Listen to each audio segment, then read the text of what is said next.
Thank you, Madam Toastmasters, fellow Toastmasters, and welcome guests. The strength of a woman. Eleanor Roosevelt once said, "A woman is like a tea bag. You never know the strength until it's in hot water."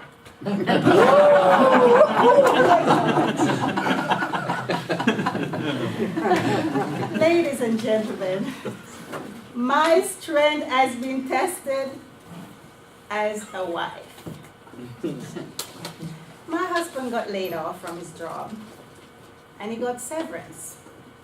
He decided to go into plumbing, which is his trade, or buy a truck and become a broker.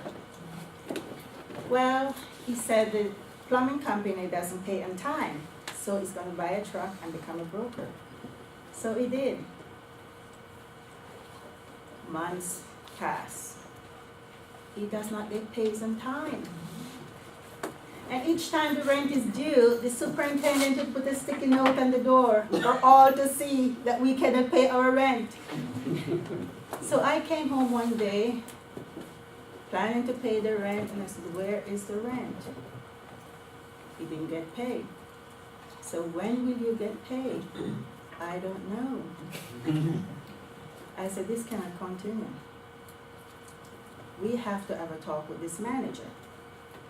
He said, "Well, maybe you can talk." So I decided to drive from Mississauga to Toronto, and I went to the company and I have a conversation with the manager. And I said, "My husband has been working for you for a while, and he's not paid on time, and we need to pay the rent. I would like you to pay him on time. On top of that, the money you borrowed from him, pay him back." He said, "Yes, ma'am." We went home. The following day, we went to work and came home looking sad. I said, "What happened?" "Thanks a lot, I got fired."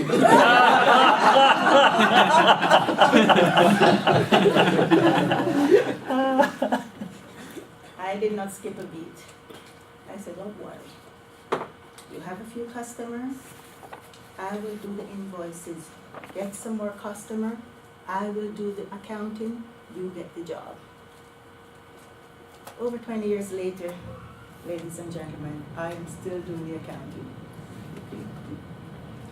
The second time I've been tested as a woman to see my strength.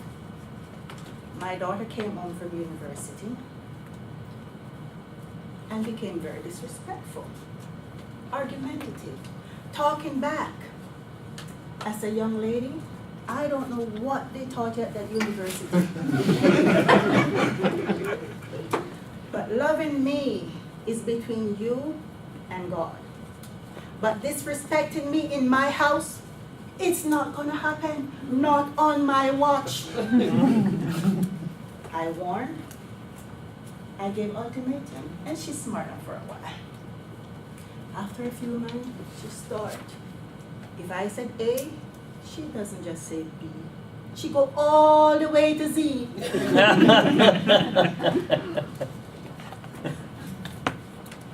And did I get any support from my husband? No. He said, "Work it out."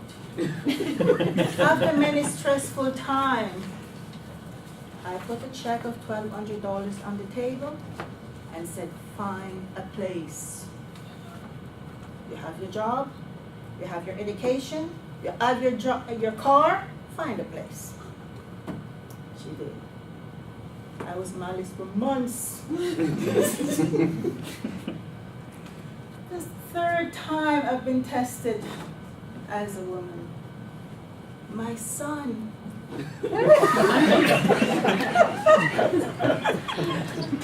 The cardinal rule is you can have friends while we're home, but when we're home, no friends, no party, no sleepover. So every time my husband and I came home, as I walked in the house, I go in the kitchen, I said, "Honey, somebody was here." I go upstairs, I said, honey, somebody was here. I go down the basement. I said, honey, somebody was here. I said, son, did they have company? No, mom. I have no proof. I have to let it slide. Next time I came home, we called him for him to pick us up at the airport. He didn't know what time we were coming back. It took hours to come. I said, honey, he had company and he didn't expect us, so he's cleaning up. Of course, when he came, nothing like that.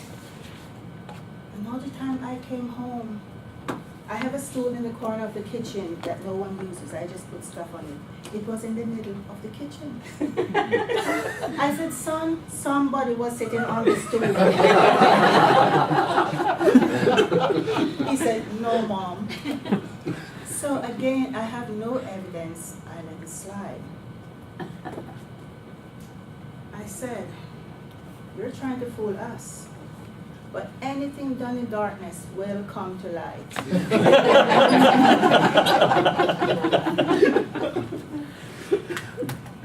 The third time we came home, he didn't expect us. There was a party. We were shocked. My husband was shocked. We couldn't move. Everybody left. The following morning, I said, son, considering what I saw yesterday, what is your plan? He acted so innocent. Third time I reiterate, what is your plan? Oh, nonchalantly. I was planning to move out next year anyway. I said, no, my dear, next month. And just in case you said you have no money, here is a check for $1,000. Find a place. A few weeks went by, he called his dad and said, Donald, you let mom put me out and you say nothing. I said, what did you say? Nothing. Oh, I am the bad one. You're the good one. You say nothing. Do you want him back? No.